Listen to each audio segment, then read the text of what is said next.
Ghana was the first African country to start the decolonization of Africa.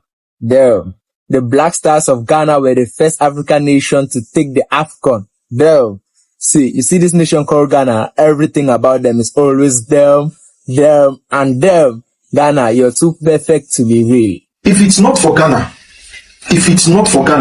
as a Nigerian, I would have been running with the impression or the euphoria that the Islamic man or the Muslim man is an enemy by default. Ghana has always been the gateway to Africa and home to everyone. And a lot of Nigerians are beginning to realize and speaking up that Ghana have made them realize that both Christians and Muslims can live in peace and harmony. Let's watch this video, hear what they have to say. And please, do not forget to like the video, share and subscribe. I'll be back to throw more light on it. Ghana was the first African country to start the decolonization of Africa. There, Kwame Nkrumah was the first ever African person to start the reunity of Africa. There, the Black Stars of Ghana were the first African nation to take the AFCON. There, you see this nation called Ghana, everything about them is always them, and them. Ghana, you're too perfect to be real. Guy, when I just sweet pass, you guys are too sweet. Vernacular, they have just one vernacular throughout the nation. Damn, no wonder they love to get married to each other. If it's not for Ghana, as a Nigerian, I would have been running with the impression or the euphoria that the Islamic man or the Muslim man is an enemy by default to a Christian man. If it's not for Ghana, as a Nigerian, I would have been running with the impression that by default, a Muslim hates a Christian as a Christian hates a Muslim. You see, one thing a lot of people don't understand is that by the virtue of being a Nigerian, we have a lot of things defined upside down as in comparison to what it should be. That is exactly what a society that has failed will do to you as an individual. You will continue running around and be thinking that A is B, whereas B is A.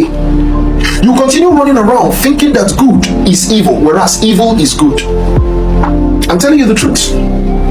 You will continue thinking that what is good is evil, whereas it's actually what is good that is good. You wouldn't know, and you'll be thinking that evil is good. That is the situation we found ourselves in Nigeria. That's why when we open our mouth to say that as far as Ghana has peace, Ghana can fly to any level. As far as Ghana has peace, let me put it this way: any society that has peace, any society that is known for peace, the sky is their starting point. It is only when they tell themselves we want to stop that they will stop. And as far as I'm concerned, Ghana only stops when they want to stop. If Ghana wants to get to any level, if they want a level above the US, Ghana can achieve it, believe me. You see, a peaceful society is the greatest asset any society can find. A peaceful society is the great. That's why in the old times people go to war because of peace.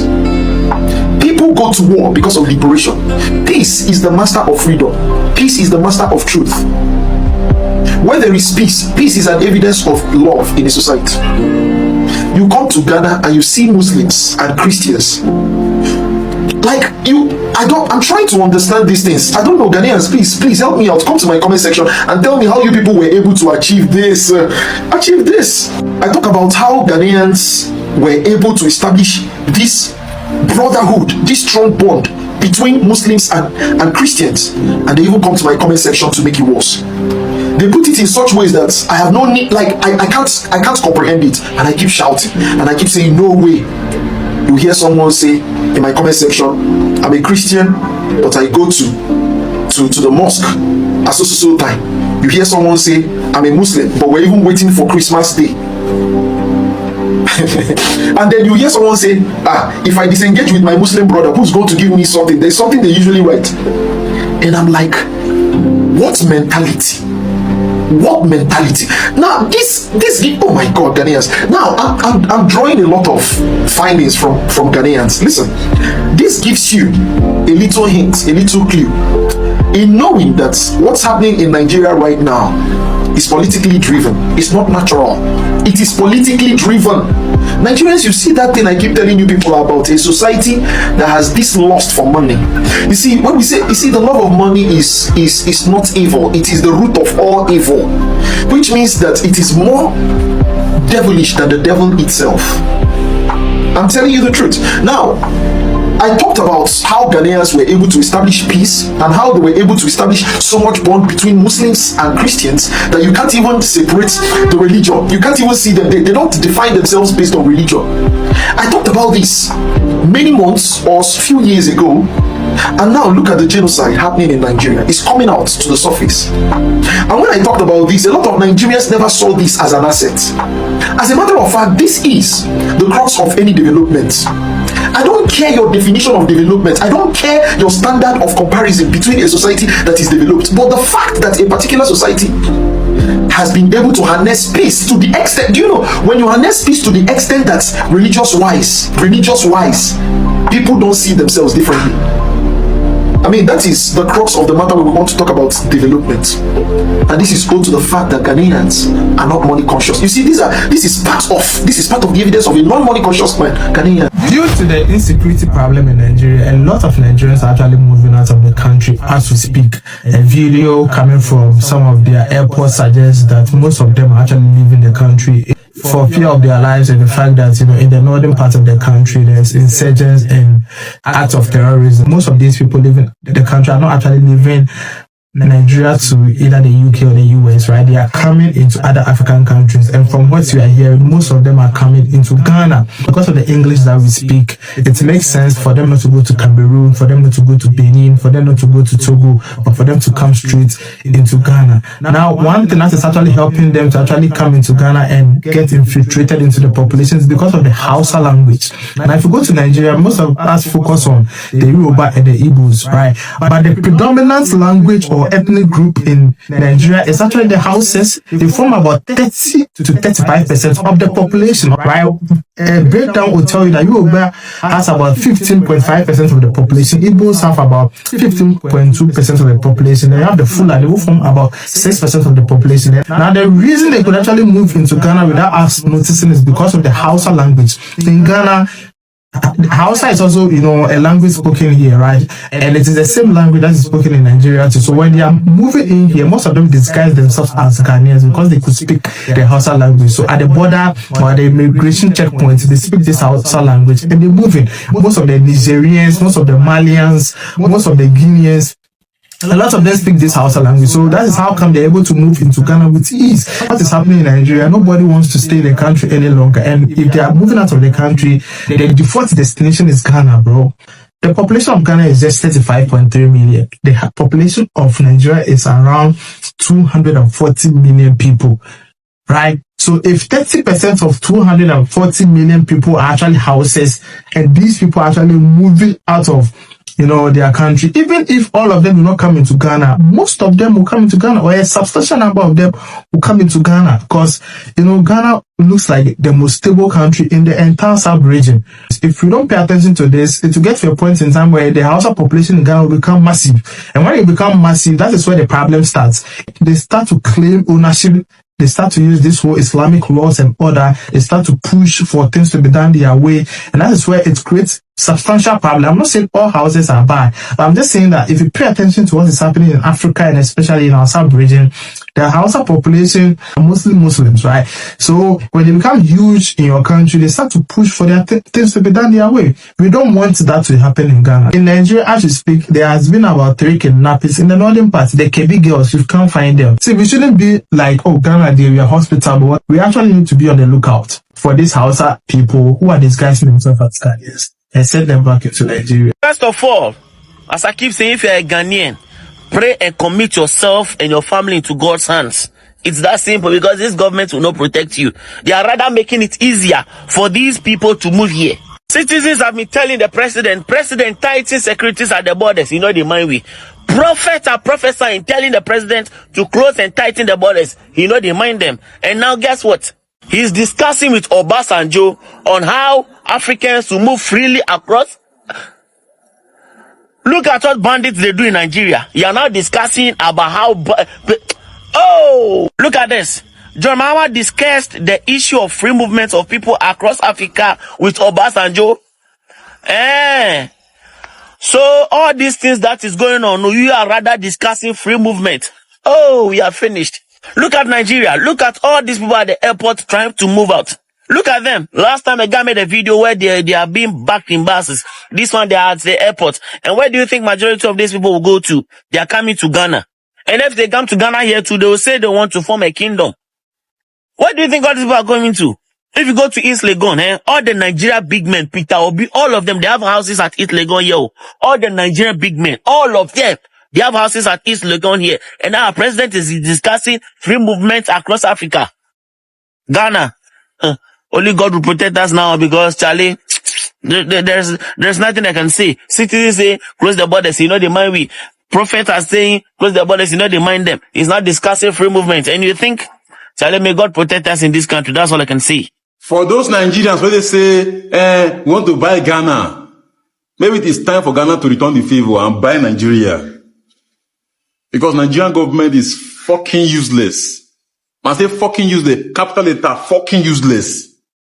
It is time, for Ghana government to buy Nigeria, and dismantle the government and they extend Ghana government over there. You don't understand? Tinubu is freaking useless. His assistant, useless. His son, useless. Military general, useless. Inspector General Police, useless. A celebrity for Nigeria, useless. Now they talk now, all this Burna Boy, Whiskey, P Square, Timaya, they're all shh. They're all shh. That's why I love Shatawale. Shatawale in Nigeria now, they go don't hear him inside music. Inside real life, they go see on Twitter.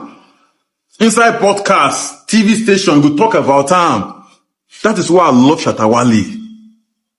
During the year of EdSARS, a lot of Nigerian artists was quiet. Ghanaian artists, not Nigeria, Ghanaian artists. Shatawale, go drop music. They address the nation. God.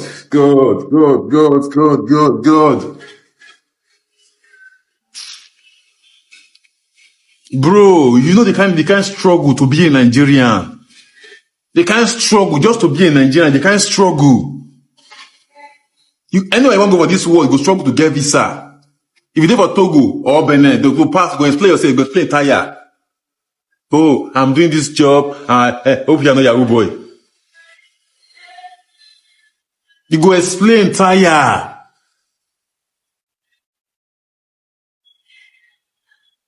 I go Malaysia. I was delayed at the airport for 9 hours for waiting because I'm a Nigerian. In the end, God passed them. My connection and I never come out for day. They said, it's our person. You don't understand? If I don't get the visa, I go interview tire. My friend won't do wedding for Europe, for Croatia. He invited me. I know they come because of the visa stress as a Nigerian. They check you once for visa. Say they check interview you once. Nigerian fit take like 10 minutes for just interview. If you can't say, okay, I'm not tired, I'm not they go for visa interview again, I want to see my country. The kind of detail that will make you feel, you go wrong for Nigeria. Now I'm saying, we there for Ghana, we they hype Ghana, they don't say Ghana. We they hype Ghana, and I say, that's small Ghana, that's small DC, I come to buy Ghana. Oh yeah, buy Ghana now. Giant of Africa. I know giant again.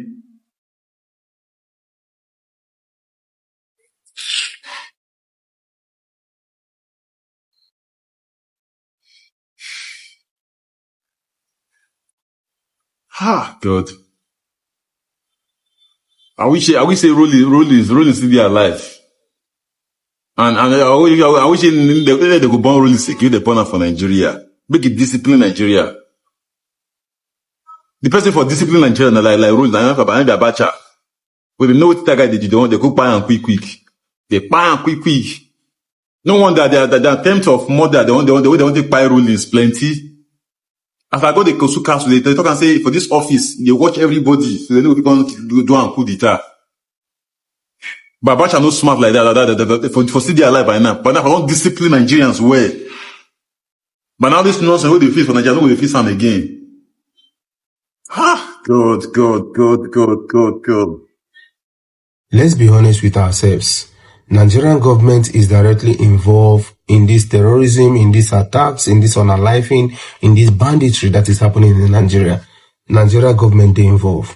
The local government, the state government, and the federal government, they directly involved in this terrorism where they happen for Nigeria right now. If they are not directly involved, they would have stopped it. These people know what to do to stop it. These people know what to do to put an end to this. These people know how to stop it, but they don't want to stop them because they are directly involved in this terrorism, in this attack, in this banditry, and in all this unaliving and killing of innocent citizens. Make it make sense to me that bandits went into a church and unalived people. Bandits went into a school, unalived somebody, and then went away forcefully with 25 girls. Like, make it make sense. And the state governor, the sitting governor, is going to negotiate with these bandits. And they are laughing. It's on camera and on social media. Make it make sense to me. If the Nigerian government is not directly involved, therefore don't stop them. Bro, this thing is affecting a lot of people. And Nigeria is going towards an end. Nigeria is going towards a particular direction that is going to an end. Bro, this thing, they affect people. These are people's father, mother, uncle, auntie, sisters, cousin. These things, they affect a lot of people directly. But we, especially we were the Europe, we they watch them from afar. And it be like, phew. But this is real, bro. Today I watched the video of the attack of the church today.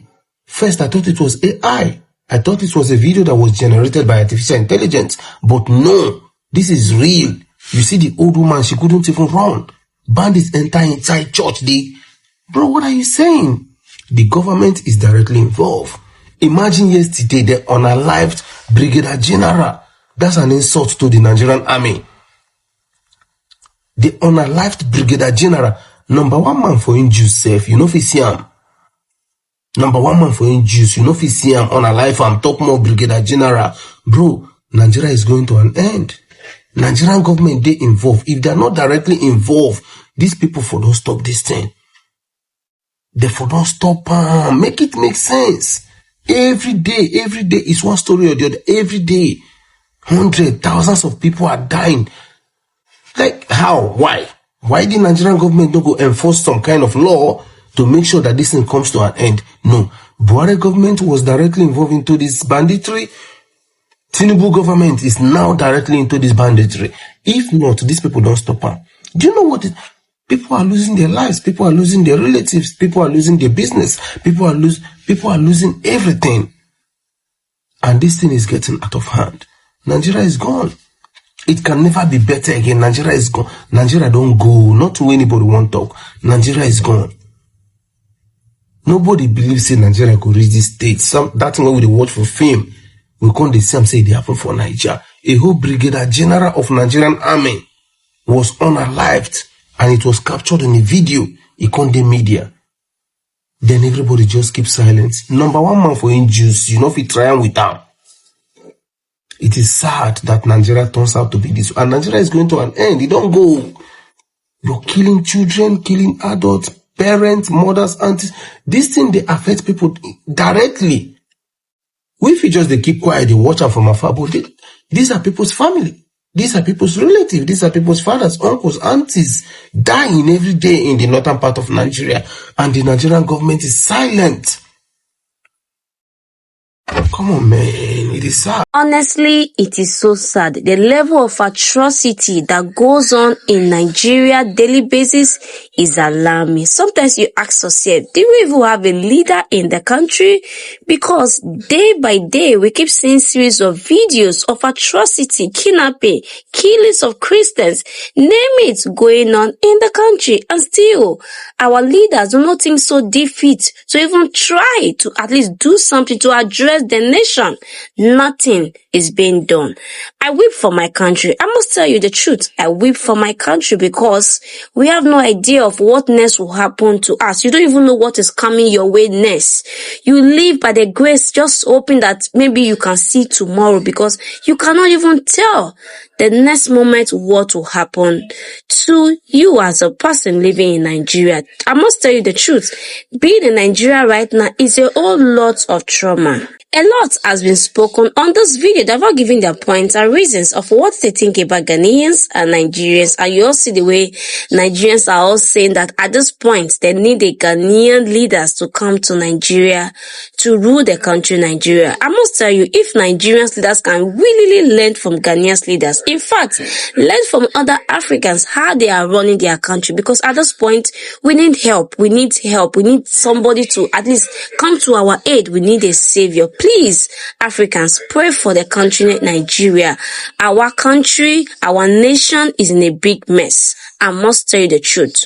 Please pray for Nigerians. But in all of this, I would love to see your comment on the comment section of what you also think of this video. And please, if you have not liked the video, please do me well by liking the video, and don't forget to share so that more people can see this video. And please, if this is the first time you're coming across this channel, please do not make it your last by subscribing. And if you're a returning subscriber, thank you so much for always coming back to the channel, and I will see you in my next video. Bye for now and stay blessed.